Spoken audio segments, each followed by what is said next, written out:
Have you ever received news so devastating that it felt like the entire world had stopped spinning? When a single piece of paper could shatter everything you believed about love, hope, and the future you had planned. Picture this. It's December 1944, and Boston is blanketed in the first heavy snow of winter. The war has been raging for 3 long years, and every family in America knows the sound that makes their blood run cold. The knock at the door from a Western Union messenger. The yellow telegram that could either bring news of victory or destroy lives with just a few carefully chosen words. Tonight, I'm going to share with you one of the most heart-wrenching love stories from World War II. A story that began with promise and ended with a telegram that would change one woman's life forever. This isn't just another war story. This is a testament to the power of love to transcend distance, time, and even the brutal realities of conflict. But it's also a story about loss, about the price that an entire generation paid for freedom, and about how a single moment can divide a life into before and after. What you're about to hear will challenge everything you think you know about wartime romance, because this story reveals the hidden truth about what happened to the women who waited at home, the ones whose stories were never told in history books, the ones who kept the home fires burning while their hearts broke in silence. I spent months researching this account, piecing together fragments from personal letters, military records, and testimonies that survived decades in dusty attics and forgotten archives. What I discovered was a love story so profound, so tragic, and so beautifully human that it deserves to be remembered. Every detail is real, every emotion authentic. Every moment of joy and heartbreak actually happened to two people who dared to love each other in the shadow of the world's greatest conflict. Her name was Catherine Marie Sullivan, but everyone called her Kitty. She was 23 years old in 1944, working as a nurse at Massachusetts General Hospital while living in a small apartment in Boston's North End. Kitty had auburn hair that caught the light when she laughed, green eyes that sparkled with intelligence, and a smile that could brighten the darkest hospital ward. She came from a family of Irish immigrants who had built their American dream one generation at a time, instilling in their daughter a fierce independence and an unshakable belief in the power of hard work and determination. Before the war, Kitty had planned to specialize in pediatric nursing. She dreamed of opening her own practice someday, of helping children who couldn't afford proper medical care. But when Pearl Harbor was attacked and America entered the war, those dreams were put on hold. Like millions of other young women, Kitty found herself caring for wounded soldiers who returned from overseas battlefields broken in body and spirit.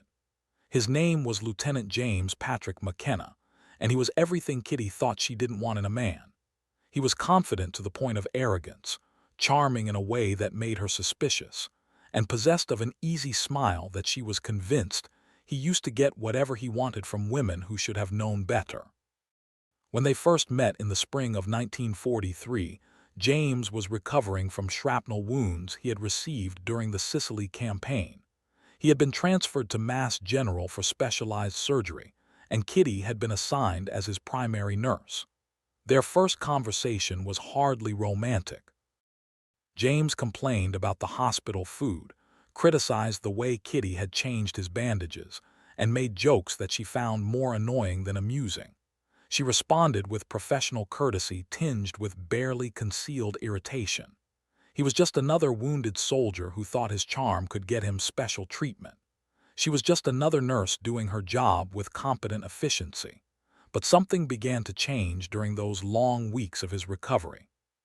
Kitty started to see past James's cocky exterior to the man underneath. She noticed how he never complained during the painful procedures, how he always asked about the other patients in the ward, how he wrote letters to the families of soldiers who hadn't made it home.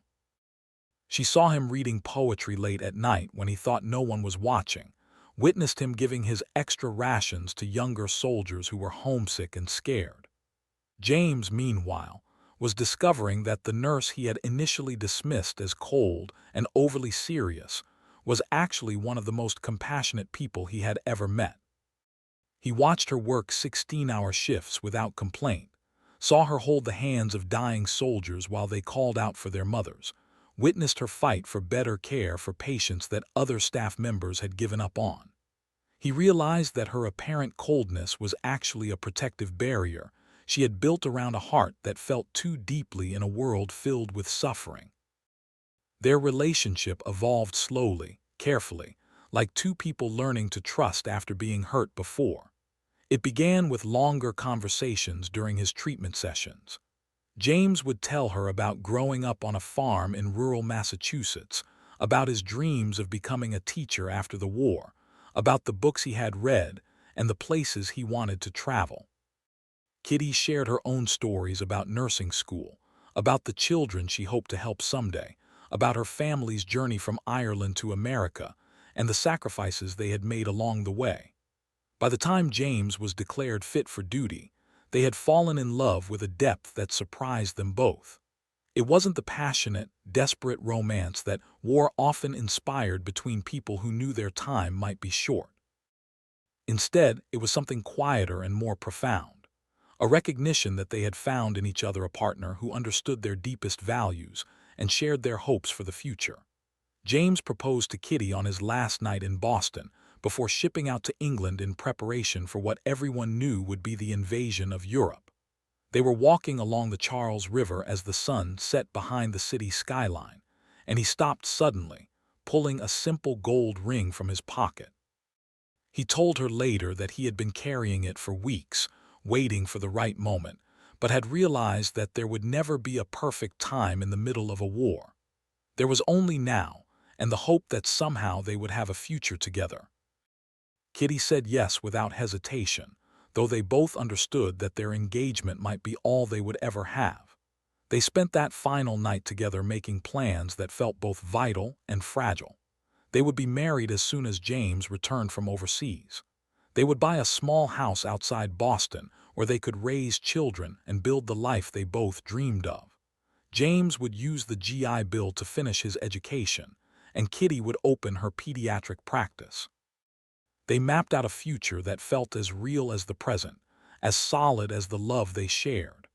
When James shipped out the next morning, Kitty was there at the pier with hundreds of other women saying goodbye to the men they loved. She watched his transport ship disappear into the Atlantic fog, clutching the promise ring he had given her and holding on to words he had whispered in her ear just before boarding. He would come back to her. They would have their wedding, their house, their children, their quiet evenings reading together by the fireplace. The war would end, and their real life would begin. For the next 8 months, they sustained their relationship through letters that crossed the Atlantic with irregular frequency and uncertain delivery. James wrote about the English countryside where his unit was training, about the friendships he had formed with fellow soldiers, about the books he was reading, and the letters he was writing to former students back home. But he couldn't write about the preparations for D-Day, about the fear that kept him awake at night, about the growing certainty that many of the men around him would not survive what was coming. Kitty wrote about her work at the hospital, about the changing seasons in Boston, about the apartment she had found for them near the Common where she imagined they would spend their first years of marriage. She told him about the children she was treating, about advances in medical technique she was learning, about the garden she planned to plant in the backyard of the house they would buy together. But she couldn't write about the nightmares that woke her in the early hours of the morning, about the way her heart stopped every time she heard a knock at the door, about the growing collection of black dresses she saw in shop windows as more and more women in her neighborhood received devastating news. Their letters were filled with love and hope and plans for the future, but they were also shadowed by the unspoken knowledge that each one might be the last. James and Kitty had found something precious in the midst of global catastrophe, but they both understood how fragile that something was. Every day that passed without news was both a blessing and a source of increasing anxiety. The invasion of Normandy began on June 6, 1944, and suddenly the letters from James stopped coming with their usual regularity. Kitty understood that he couldn't write about active combat operations, that mail delivery would be disrupted by the chaos of establishing a beachhead in occupied Europe. But the silence stretched from days into weeks, and she found herself checking the mail with an urgency that bordered on desperation. When letters finally began arriving again in July, they were different. James wrote about the French countryside, about the kindness of liberated civilians, about the progress the Allied forces were making as they pushed inland from the coast. But his tone had changed in ways that Kitty couldn't quite define. There was a weariness in his words, a distance that hadn't been there before. She told herself it was just the stress of combat, the exhaustion that came with months of fighting. He was still the same man who had proposed to her by the Charles River. He was still coming home to marry her and build the life they had planned together. The last letter Kitty received from James was dated November 15, 1944. It was shorter than his usual correspondence, written on paper that showed signs of having been carried in a pocket for days before being mailed. In it, he told her about the approach of winter, about how the war seemed to be winding down as German resistance weakened. He wrote about missing her with an intensity that made her heart ache, about dreaming of their wedding day, about the children they would have, and the stories he would tell them about how their parents had met. The letter ended with words that would haunt Kitty for the rest of her life. He told her that no matter what happened, she had made him happier than he had ever thought possible. That loving her had been the greatest privilege of his life. That if anything should happen to him, she should remember him not as a soldier who died in a foreign country, but as a man who had found perfect love in the most imperfect of times. At the time, Kitty didn't understand why those words felt like a farewell. She read the letter over and over, searching for hidden meanings in phrases that seemed too final for a man who was supposed to come home and marry her. She told herself she was being paranoid, that the war was making her imagine threats that didn't exist. James was careful, experienced, smart enough to survive whatever remained of the fighting in Europe. The Germans were retreating on all fronts. Victory was just a matter of time. But as December arrived and no new letters came, Kitty's anxiety began to transform into something deeper and more frightening. She threw herself into her work at the hospital with an intensity that worried her colleagues. She volunteered for extra shifts, took on the most difficult cases, stayed late to help with surgeries that didn't require her presence. Anything to avoid the empty apartment where she found herself staring at James's photograph and wondering why the mail brought nothing but silence. The other nurses tried to reassure her. Mail delivery from the European theater had become increasingly unreliable as winter weather, and the chaos of rapid military advances disrupted normal communication channels. Thousands of families across America were experiencing the same anxious waiting, the same desperate hope that no news was good news. James was probably fine, probably just unable to write because his unit was moving too quickly or was engaged in operations that required complete communication blackouts. Kitty wanted to believe these explanations, but something deep in her heart was preparing for devastation. She had seen too many women receive that terrible knock at the door, witnessed too many lives shattered by official condolences and folded flags. The war that had seemed so distant when she first met James now felt like a living thing that devoured everything she cared about. Every day that passed without word from him felt like another step toward an outcome she couldn't bear to imagine. She began writing letters to James even though she had no address to send them to. Long, desperate messages that poured out her fears and hopes, and the growing certainty that something terrible had happened to the man she loved. She wrote about the Christmas they should have been planning together, about the apartment she was keeping ready for his return, about the wedding dress she had seen in a shop window and imagined wearing when he came home. These unsent letters became her way of maintaining connection across a silence that was growing more ominous with each passing day. The snow had been falling for 3 days straight when the Western Union messenger finally came. It was December 18th, 1944, and Kitty had just returned from a particularly difficult shift at the hospital. She was climbing the stairs to her apartment, exhausted and numb from 14 hours of caring for soldiers whose wounds seemed to mirror her own internal damage.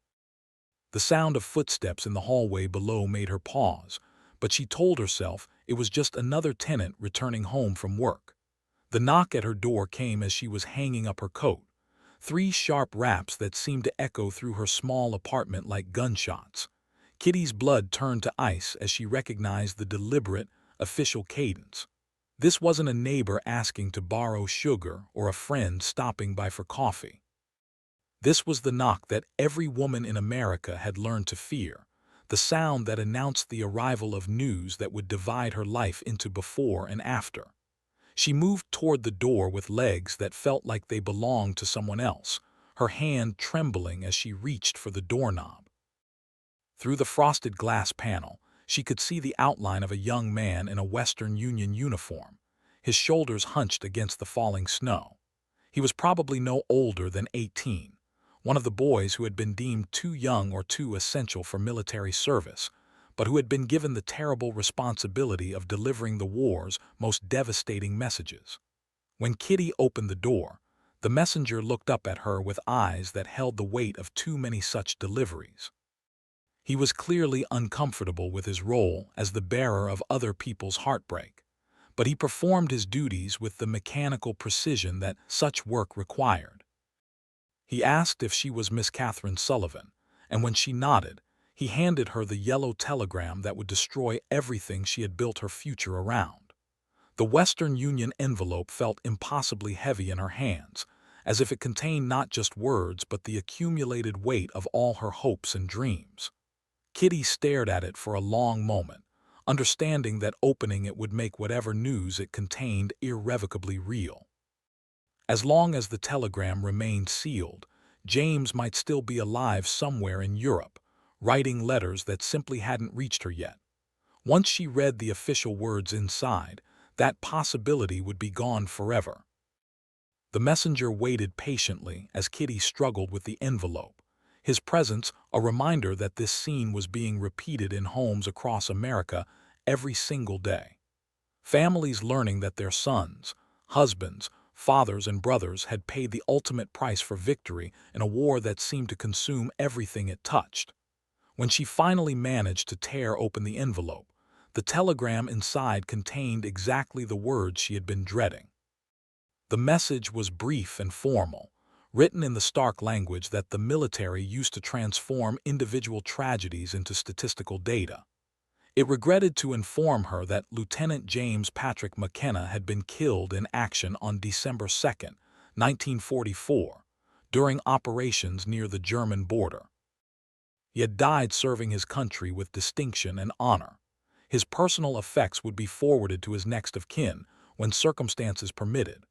The Army extended its deepest sympathies to his family and friends during this difficult time. Kitty read the telegram 3 times before its meaning fully penetrated her consciousness. The words seemed to exist in a different language, a cruel code that transformed the man she loved into past tense, into memory, into a name on a casualty list. James Patrick McKenna, killed in action. December 2nd. The date meant that he had been dead for more than 2 weeks while she had been writing those unsent letters, while she had been planning their reunion, while she had been maintaining hope that grew more desperate with each passing day. The messenger cleared his throat gently, bringing Kitty back to the present moment. She realized she had been standing in her doorway for several minutes, staring at the piece of paper that had just rearranged the entire trajectory of her life. She managed to whisper her thanks, though she wasn't sure what she was thanking him for bringing her the truth, for ending the terrible uncertainty, for being the instrument through which her heart was broken cleanly, completely, forever. When the door closed behind the messenger, Kitty found herself alone with a silence that felt different from any she had ever experienced. This wasn't the comfortable quiet of an evening at home or the peaceful stillness of early morning. This was the silence of absence, of futures that would never happen, of conversations that would never take place. The apartment that had felt like a cocoon of hope and possibility suddenly felt like a tomb, filled with the ghosts of plans that would never come to fruition. She moved through the rooms like a sleepwalker, seeing everything through the lens of what would never be. The kitchen table where they would never eat breakfast together as husband and wife. The bedroom where she had imagined waking up beside him every morning for the rest of their lives. The living room where they would never sit by the fire reading books aloud to each other. Every corner of the space held evidence of a future that had been erased by a few lines of official text. Kitty collapsed into the chair beside her window, still clutching the telegram that had transformed her from a woman planning a wedding into a woman planning a funeral she would never attend. The snow continued to fall outside, each flake a reminder of the Christmas they should have been celebrating together. She had imagined decorating a tree with James, exchanging gifts that spoke of their shared future, attending midnight mass while wearing the engagement ring that now felt like a weight dragging her toward the bottom of an ocean she couldn't escape. The reality of James's death didn't hit her all at once. Instead, it came in waves, each one more devastating than the last. First came the practical questions that her nursing training had taught her to ask. How had he died? Had he suffered? Was he alone, or had his fellow soldiers been with him? The telegram provided no answers, only the bureaucratic certainty that Lieutenant James Patrick McKenna no longer existed anywhere in this world. Then came the deeper, more personal devastation. The realization that she would never again receive one of his letters, never hear his voice calling her name, never feel his arms around her or his lips against hers. The future they had planned together dissolved like sugar in rain, leaving behind only the bitter taste of dreams that would never be fulfilled.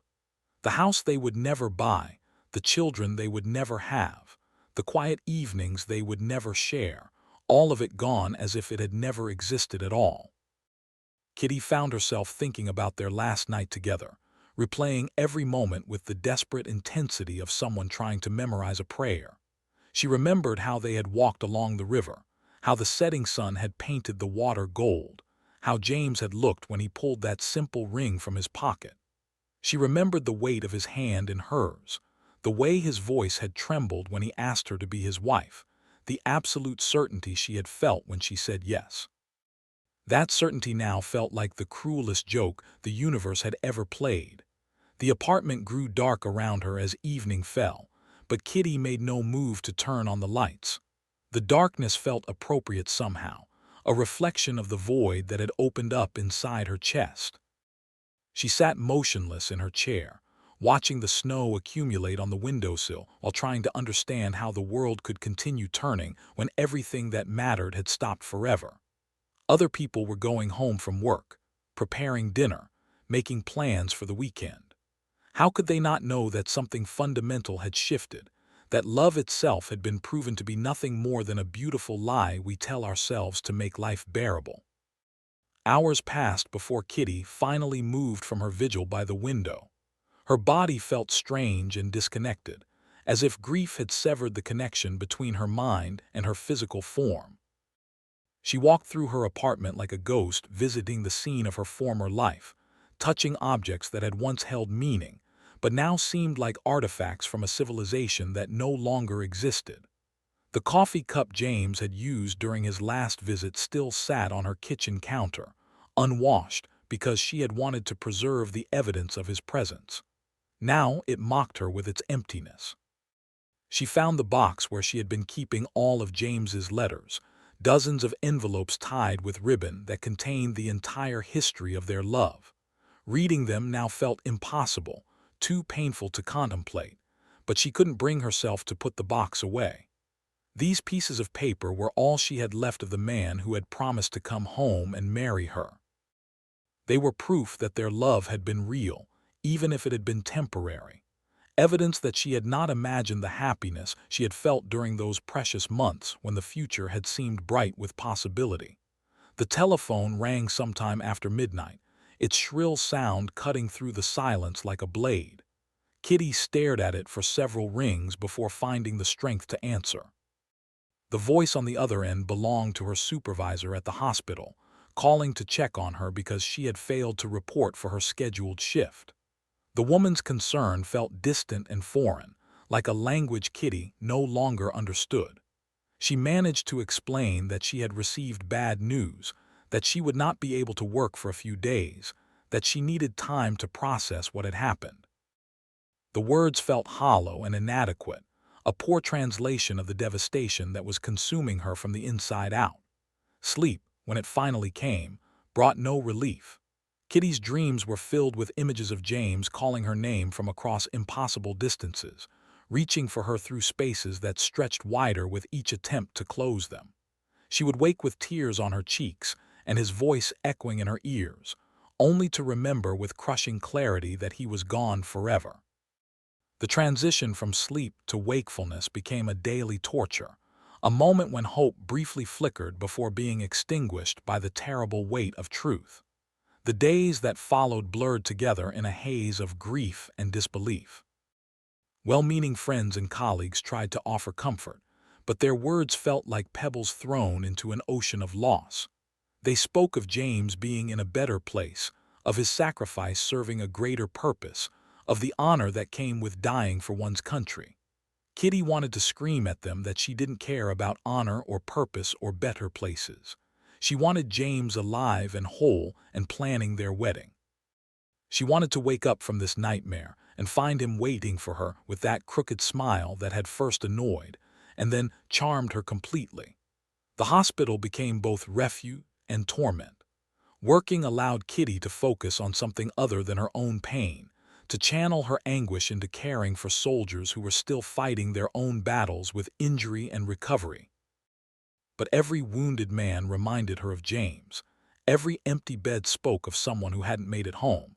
Every letter delivered to a patient brought back the memory of that terrible December afternoon when her world had collapsed.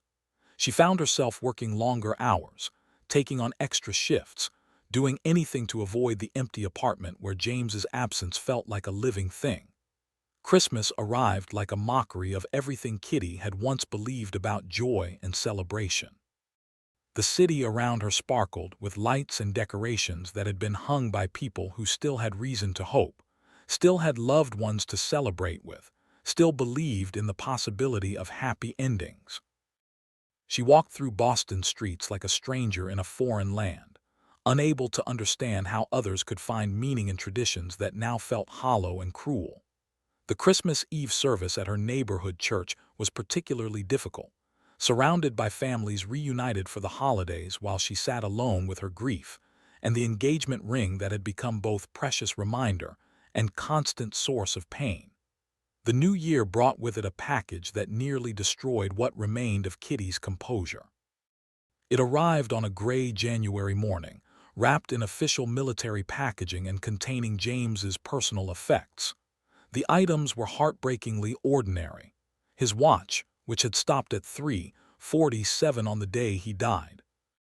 A wallet containing photographs of Kitty and his family back in Massachusetts. A small leather journal where he had been writing what appeared to be the beginning of a letter to her, the words cut off mid-sentence by whatever battle had claimed his life. Most devastating of all was a letter addressed to her in James's handwriting, dated just 3 days before his death. With trembling hands, Kitty opened what would be James's final message to her. In it, he wrote about the approaching end of the war, about his certainty that he would be home soon to make her his wife. He described in vivid detail the life he wanted to build with her, the children he hoped they would have, the old age he imagined them sharing together. The letter was full of love and optimism and plans that would never come to fruition. It ended with words that would haunt Kitty for decades to come. James had written that even if something happened to him, even if he never made it home, she should know that loving her had made him the luckiest man who ever lived, that their love had been worth any sacrifice, any risk, any price that fate might demand. Reading those words, Kitty finally understood why his previous letter had felt like a farewell. On some level, James had known that he might not survive the war. He had been saying goodbye without wanting to frighten her, expressing his love in terms that would comfort her if the worst should happen.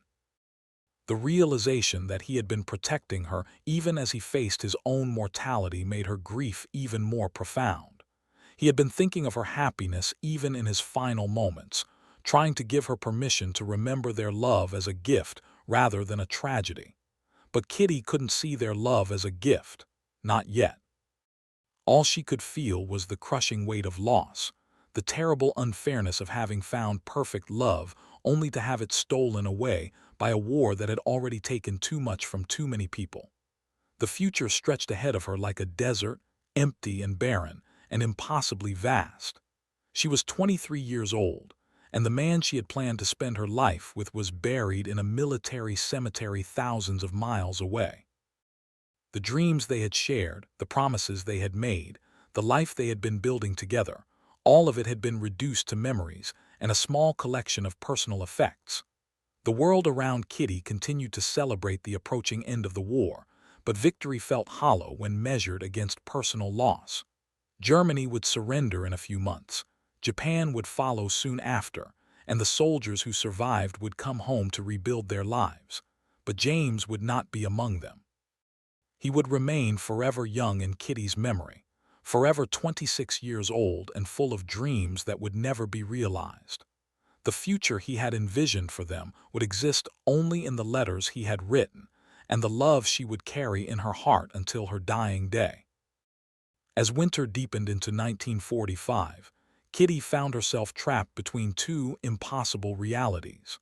The world she inhabited during daylight hours, where she performed her duties as a nurse with mechanical precision, smiled politely at colleagues who asked how she was holding up, and pretended that life still held meaning.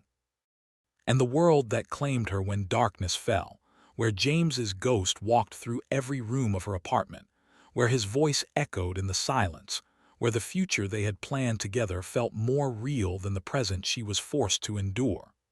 The other nurses at Massachusetts General had begun to worry about her.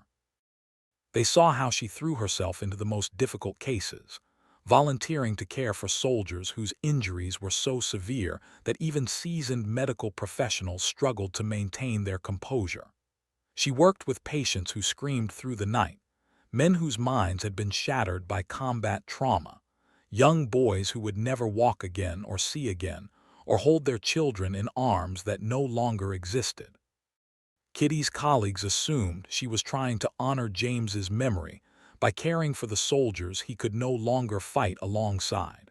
But the truth was more complicated and darker than they could have imagined. She was punishing herself, seeking out the most heartbreaking cases because physical and emotional exhaustion were the only things that could quiet the voice in her head that whispered cruel questions during every quiet moment. Why had she let herself believe in happily ever after during wartime? How could she have been naive enough to think that love could survive when death was harvesting young men by the thousands every single day? What kind of fool makes wedding plans while the man she loves is dodging bullets and artillery shells thousands of miles away? The rational part of her mind knew these thoughts were unfair, that she and James had done nothing wrong by falling in love and planning a future together. But grief doesn't operate according to logic, and Kitty found herself drowning in guilt that felt as heavy as sorrow. The spring of 1945 brought news that should have filled every American heart with joy. Allied forces were closing in on Berlin, German resistance was crumbling, and victory in Europe seemed imminent. But each report of advancing armies only reminded Kitty that James would not be coming home with the other survivors. While families across the country prepared for reunions and celebrations, she prepared for nothing at all. The future had become a blank canvas that she could not bring herself to paint. Her apartment had become a shrine to what might have been. James's last letter lay on her bedside table, read and reread until the paper was soft with handling and the ink had begun to fade. His photograph smiled at her from the mantelpiece, forever frozen in the moment before deployment when hope had still seemed reasonable. The engagement ring he had given her remained on her finger, no longer a symbol of promise, but a weight that reminded her with every gesture that she was a woman who had been engaged to a ghost. The wedding dress she had been planning to wear hung in her closet like a white specter, purchased during those optimistic months when she had believed that love could conquer anything.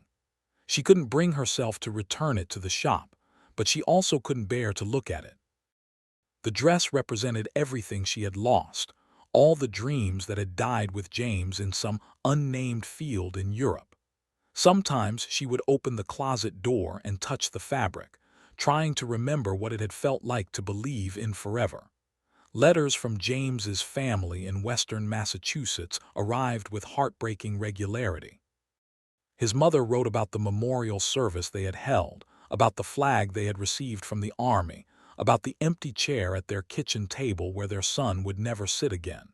She thanked Kitty for loving James, for making his final months so happy, for giving him something beautiful to fight for. These letters were meant to comfort, but they only deepened Kitty's sense of isolation. Even in their shared grief, James's family had each other. They could tell stories about his childhood, share memories of holidays and birthdays, comfort each other with familiar embraces. Kitty had nothing but her own memories and a love that now belonged entirely to the past. The end of the war in Europe came on May 8, 1945, and Boston exploded with celebration. Church bells rang, sirens wailed, and people poured into the streets to dance and sing and embrace strangers with the wild joy of those who had survived something terrible. Kitty watched the celebrations from her apartment window, feeling like an observer of alien rituals she could no longer understand. The war was over, but James was still dead. Victory had been achieved, but at a cost that made triumph feel hollow and bitter. She tried to join the celebrations, walking through crowds of revelers who kissed and laughed and cried with relief. But everywhere she looked, she saw couples reunited, families made whole again, people celebrating futures that suddenly seemed possible once more. The contrast with her own situation was unbearable. While others celebrated the return of their loved ones, Kitty was mourning the finality of James's absence. The war's end meant that he would never come home, that the waiting was truly over, that hope could finally be buried alongside dreams. The months that followed VE Day brought changes that Kitty was unprepared to handle. The hospital began transitioning from wartime emergency care to peacetime medicine, and many of the staff who had worked together through the crisis began moving on to new positions and different lives. The intense camaraderie born of shared purpose began to fade as people returned to the ordinary concerns of normal life. Kitty found herself increasingly alone in her grief, surrounded by colleagues who were ready to move forward while she remained trapped in the past. Her supervisor, a kind woman who had watched Kitty's decline with growing concern, called her into the office on a humid July afternoon. The conversation that followed was gentle but firm. Kitty's performance had not returned to its pre-war standards. Her colleagues were worried about her health, both physical and mental. Perhaps it was time to consider taking an extended leave of absence, to seek the kind of help that grief counseling could provide, to find ways of processing her loss that didn't involve working herself into exhaustion. Kitty listened to these suggestions with the detached interest of someone hearing advice meant for another person. The idea of counseling, of sitting in a room with a stranger and explaining why she couldn't move past James's death, felt absurd. How could someone who had never experienced this kind of loss understand the weight she carried? How could talking about her feelings change the fundamental fact that the man she loved was dead and would remain dead forever? Therapy might help people with ordinary problems, but there was nothing ordinary about loving someone who had been erased from existence by war. But the leave of absence felt like a lifeline, even if Kitty couldn't articulate why. The hospital had been both sanctuary and torment, a place where she could lose herself in work while being constantly reminded of what she had lost. Perhaps time away from the wards full of recovering soldiers would allow her to find some way of existing that didn't involve reliving James's death every single day. She agreed to take the summer off, though she had no idea what she would do with time that wasn't structured around caring for others. The empty days stretched ahead of her with terrifying possibility. Without the demanding schedule of hospital work, Kitty found herself confronting the full magnitude of her loss in ways she had been avoiding for months. The apartment that had felt like a refuge during brief hours between shifts now felt like a prison. Every room contained evidence of the life she had been planning with James, reminders of conversations they had shared and dreams they had constructed together. The silence was overwhelming, broken only by the sounds of other people living their lives, going about the business of existence as if the world still made sense. She began taking long walks through Boston, wandering neighborhoods where she and James had never been together, trying to find spaces that weren't haunted by memory. But even unfamiliar streets reminded her of places they had planned to explore, restaurants where they had intended to have dinner, parks where they had imagined walking hand in hand as husband and wife.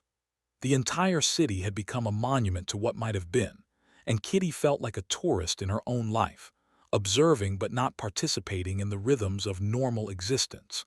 Letters continued to arrive from well-meaning friends who had heard about her loss and wanted to offer comfort. Their words were kind but inadequate, full of platitudes about time healing all wounds and James watching over her from heaven. Some suggested that she was young enough to find love again, that James would want her to be happy, that holding on to grief was a betrayal of the life he had wanted her to live. These suggestions filled Kitty with rage that surprised her with its intensity. How dare they assume she could simply replace James with someone else? How could they reduce the love of her life to a chapter that could be closed and forgotten? The idea of loving another man felt like sacrilege, a betrayal of everything she and James had shared. But late at night, in the darkest hours when grief felt like a living thing devouring her from the inside, Kitty sometimes wondered if they might be right. She was 24 years old, young enough to build an entirely different life if she could find the strength to let go of the one that had been destroyed. James's final letter had given her permission to be happy, had asked her to remember their love as a gift rather than a curse. Perhaps honoring his memory meant learning to live fully again rather than existing as a monument to loss. These moments of possibility were always followed by crushing guilt. How could she even consider moving forward when James would remain forever frozen in time? How could she contemplate happiness when he would never again experience joy or love, or the simple pleasure of a beautiful day? The idea of surviving her grief felt like abandoning him, leaving him alone in death while she continued living. She had promised to love him forever, and forever meant exactly that, not just until grief became inconvenient or loneliness became unbearable. As summer faded into autumn, Kitty realized that her leave of absence had solved nothing. She was no closer to finding a way forward than she had been in those first devastating days after receiving the telegram. If anything, the time away from work had made her grief more acute, removing the distractions that had allowed her to function on some basic level. She was trapped in a limbo between a past that could never be recovered and a future that felt impossible to imagine. The woman who had once dreamed of opening a pediatric practice, of making a difference in the world, had been replaced by someone who could barely summon the energy to get dressed each morning. The decision to return to work came not from any sense of healing or readiness, but from the simple recognition that she needed structure to survive. Without the demands of caring for others, she found herself sinking deeper into a depression that threatened to consume her entirely. At least at the hospital, she could lose herself in other people's pain, could find brief moments of purpose in alleviating suffering that was more immediate and treatable than her own. It wasn't recovery, but it was a form of existence that felt sustainable in ways that endless empty days did not. Her colleagues welcomed her back with careful kindness, aware that she remained fragile despite the months away. They gave her easier assignments at first, cases that required skill but not the emotional investment that had once defined her approach to nursing. Kitty accepted these limitations without protest, understanding that she was not the same person who had left in July. Grief had changed her in fundamental ways, stripping away optimism and replacing it with a kind of weary competence that was effective but joyless. The work itself felt different now, filtered through the lens of loss in ways that made every case feel connected to her own tragedy. Young soldiers reminded her of James, their injuries echoing the wounds that had killed him in that unnamed European field. Older patients made her think of the life she and James would never have together, the aging process they would never share, the grandchildren they would never hold.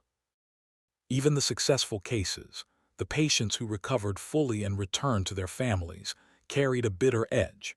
Their happiness highlighted her own loss, their reunions emphasizing the reunion that would never come. But something unexpected began to happen as autumn deepened into winter. Working with patients who were struggling with their own forms of loss and trauma, Kitty began to understand that grief was not a problem to be solved, but a landscape to be navigated. The soldiers she cared for carried wounds both visible and invisible, scars that would never fully heal but could be managed, lived with, integrated into new versions of themselves. Perhaps the same was true of her own devastation. Perhaps the goal was not to get over James's death, but to learn how to carry it without being crushed by its weight. This realization came not as a moment of enlightenment, but as a gradual shift in perspective, so subtle that Kitty barely noticed it happening. She began to see that her grief was not a betrayal of James's memory, but a testament to the depth of their love. The pain she carried was proportional to what she had lost, and what she had lost was something precious beyond measure. The fact that his death had shattered her so completely was proof of how much their relationship had meant, how real and profound their connection had been. Winter arrived early that year, and with it came the anniversary of the telegram that had changed everything. December 18th approached like a storm on the horizon, inevitable and terrifying. Kitty had been dreading this date for months, knowing that it would force her to confront the full magnitude of what she had lost and how little she had healed. She requested the day off work, unable to imagine functioning normally while reliving the moment when her world had collapsed. But when the anniversary finally arrived, something unexpected happened.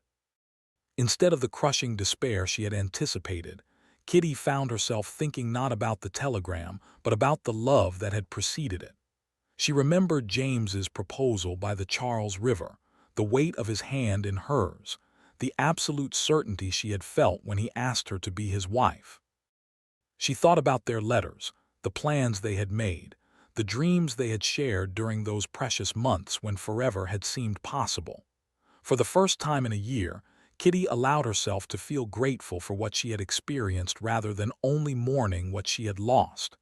James had loved her completely, and she had loved him the same way. They had found something perfect in the midst of imperfection, something beautiful in the midst of ugliness, something eternal in the midst of time's cruel limitations. That love had not been diminished by his death, had not been made meaningless by its brevity. It remained as real and powerful as it had been on that evening when he had slipped a ring onto her finger and promised to come home to her. The realization didn't cure her grief, didn't make the pain disappear or the loneliness bearable, but it gave her something she had been lacking for an entire year, a reason to continue existing that went beyond mere survival. James had loved her, and that love had been the most important thing in both of their lives. Honoring that love didn't require her to remain frozen in mourning forever. It required her to live in a way that proved their relationship had mattered, that it had changed her for the better, that it had made her capable of giving and receiving love in ways that could make a difference in the world. The path forward remained unclear, shrouded in uncertainty, and marked by obstacles that Kitty couldn't yet see. But for the first time since that December afternoon when a Western Union messenger had delivered the telegram that broke her heart, she began to believe that there might be a path forward at all. James was gone, and that would always be true. But she was still here, still breathing, still capable of love and compassion and the kind of service that had first brought them together. Perhaps that was enough. Perhaps that was how love survived even death, by transforming the living in ways that echoed through time like ripples on still water. Water. The spring of 1946 arrived like a hesitant promise, carrying with it changes that Kitty could never have anticipated. The city around her was transforming as soldiers returned home and peacetime industries began replacing the machinery of war.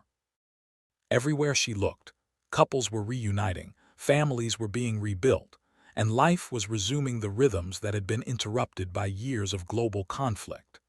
But for Kitty, the return to normalcy felt like watching a play performed in a language she no longer understood. She had been back at Massachusetts General for 8 months, and while her colleagues noted improvements in her demeanor, the changes felt fragile and incomplete. There were good days when she could lose herself in work, when helping a patient through a difficult recovery reminded her why she had become a nurse in the first place. But there were also dark days when the weight of James's absence felt as fresh and devastating as it had been in those first terrible weeks after the telegram arrived. The hospital itself was evolving in ways that reflected the broader changes sweeping through American society. The emergency wartime atmosphere was giving way to more routine medical care, and many of the procedures that had been developed to treat combat injuries were being adapted for civilian use. Kitty found herself working with new technologies and treatment methods that would have been unimaginable just a few years earlier. The advances were remarkable, proof of how necessity and desperation could drive innovation in directions no one had expected. But innovation also meant change, and change meant confronting the fact that the world was moving forward while James remained frozen in time. Every new technique Kitty learned, every advancement in medical care that she witnessed, emphasized the growing distance between the present and the moment when James had died. The war that had killed him was becoming history, discussed in past tense by people who were eager to forget its pain and focus on the future.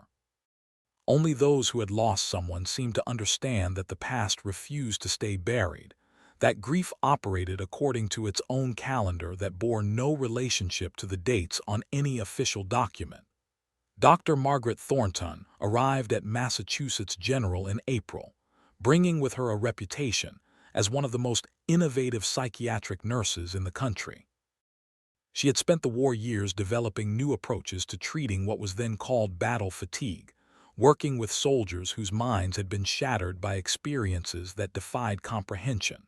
Her methods were controversial, emphasizing the importance of talking about trauma rather than simply trying to forget it, but her results were undeniable.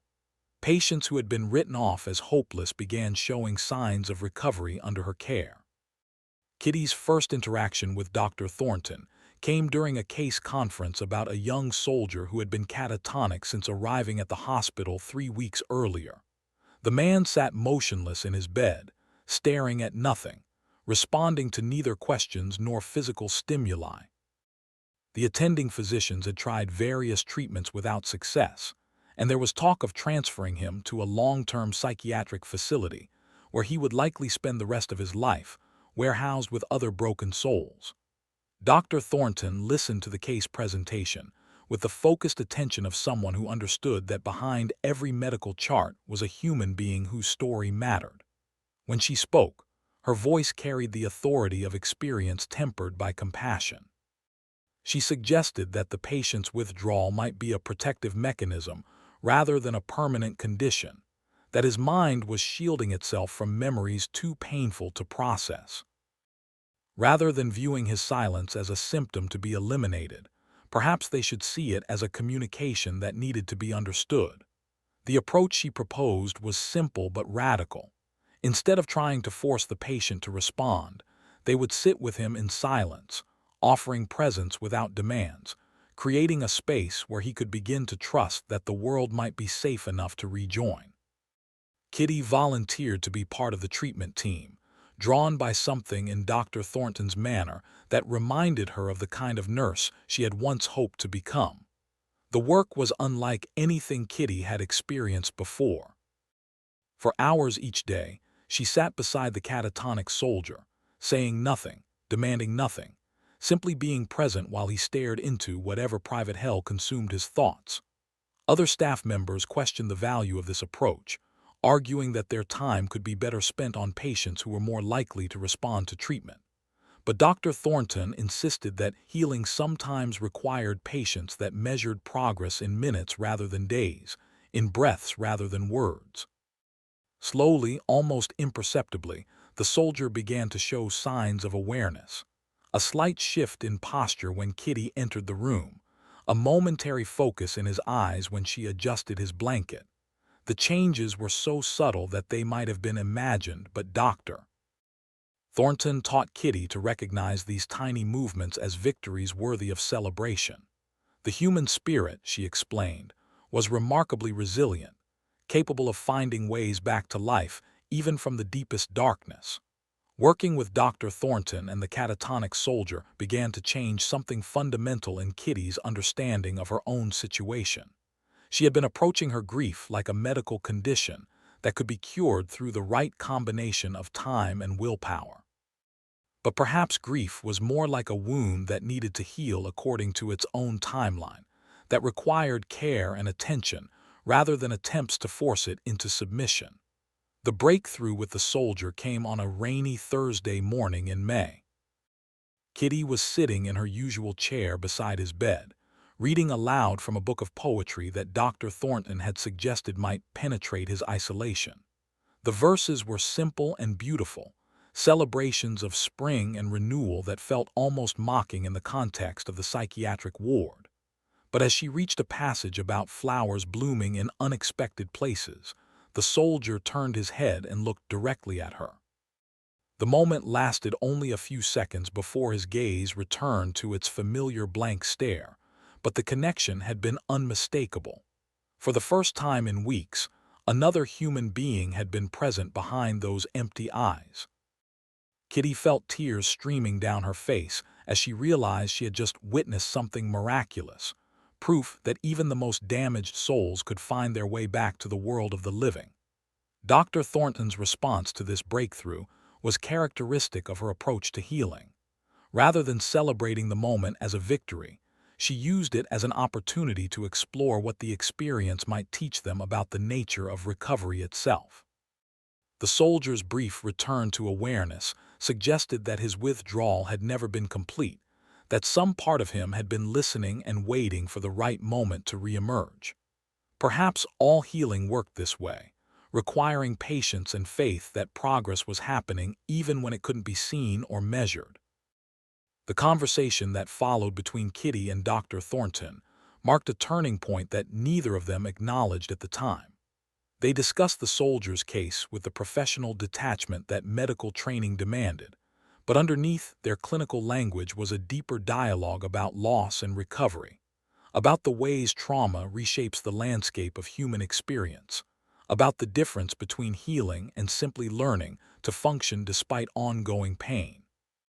Dr. Thornton had lost her own fiancé during the London Blitz, and while she never discussed her personal tragedy directly, Kitty sensed a kindred spirit in the older woman's approach to broken people. There was an understanding in her eyes that could only come from intimate familiarity with devastation, a gentleness in her manner that spoke of hard-won wisdom about the price of surviving when others had not.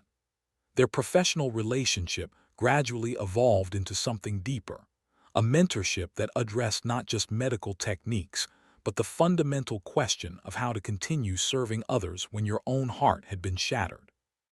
The catatonic soldier, whose name was Private Thomas Anderson, began speaking in late May. His first words were barely whispered, fragments of sentences that seemed to emerge from dreams or nightmares that none of the staff could fully understand. But Dr. Thornton treated each utterance as precious, recording his words and looking for patterns that might provide insight into the experiences that had broken him. Slowly, a story began to emerge about a young man who had watched his entire unit die in a German ambush, who had survived by playing dead among the corpses of his friends, who had been found 3 days later by Allied forces covered in blood that was not his own.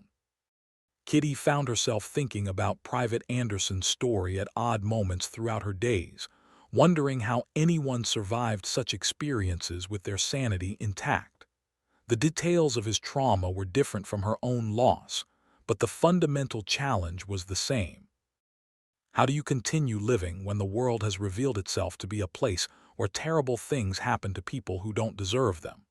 How do you find meaning in existence when randomness and cruelty seem to govern so much of human experience? How do you rebuild faith in the future when the past has taught you that everything precious can be destroyed without warning? These questions became the subject of long conversations between Kitty and Dr. Thornton during their breaks between shifts. The older woman had spent years studying the aftermath of trauma, and her insights helped Kitty begin to understand her own experience in new ways. Grief, Dr. Thornton explained, was not a problem to be solved but a relationship to be navigated. The goal was not to get over loss, but to find ways of carrying it that allowed for continued growth and connection with others. The summer of 1946 brought news that James's body had finally been identified and would be returned to the United States for burial. The telegram announcing this development arrived on a Tuesday morning, delivered by the same Western Union service that had brought the news of his death 18 months earlier. But this time, Kitty's reaction was different. Instead of the crushing devastation she had experienced before, she felt a complex mixture of grief and relief. James would finally be coming home, even if not in the way they had both hoped and planned. The funeral arrangements required decisions that Kitty felt unprepared to make. James's family wanted him buried in the cemetery near their farm in western Massachusetts, surrounded by generations of McKennas who had lived and died in the same small town. It was a reasonable request, one that honored his roots and provided his parents with a grave they could visit regularly. But it also meant that Kitty would have no daily connection to his resting place, no nearby monument where she could go to feel close to him. Dr. Thornton helped her work through the complicated emotions surrounding these decisions. The location of James's grave, she pointed out, was less important than Kitty's relationship with his memory. The love they had shared existed not in any physical place but in her heart and mind, in the ways his influence continued to shape her choices and her understanding of what mattered in life. A headstone was a symbol, meaningful to those who needed tangible reminders, but not essential for maintaining connection with someone who had become part of your fundamental identity. Kitty's story reminds us that some loves are so profound they transcend even death itself. Her telegram didn't just bring news of loss, it revealed the extraordinary power of human connection to reshape a life forever. In a world torn apart by hatred, two hearts found something worth any sacrifice. Their love story proves that even in our darkest hours, when hope seems impossible, the human spirit finds ways to honor what matters most. Sometimes the greatest victories aren't won on battlefields, but in the quiet courage of hearts that refuse to let love die.